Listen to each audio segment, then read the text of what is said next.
The concept of separation of church and state, which is used incessantly by the anti-prayer, anti-Bible, and anti-God forces in an attempt to erode our constitutional liberties, is clearly articulated in Article 124 of the Constitution, the old Soviet Constitution.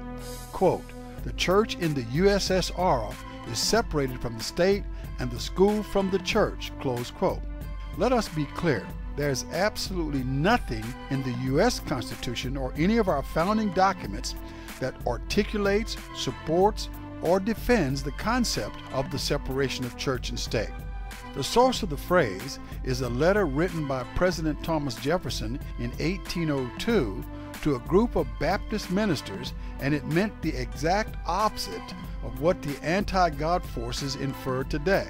Quote, "Believing with you that religion is a matter which lies solely between man and his God, that he owes account to none other for his faith or his worship, that the legitimate powers of government reach actions only and not opinions, I contemplate with sovereign reverence that act of the whole American people, which declared that their legislature should make no law respecting an establishment of religion or prohibiting the free exercise thereof, thus building a wall of separation between church and state," close quote.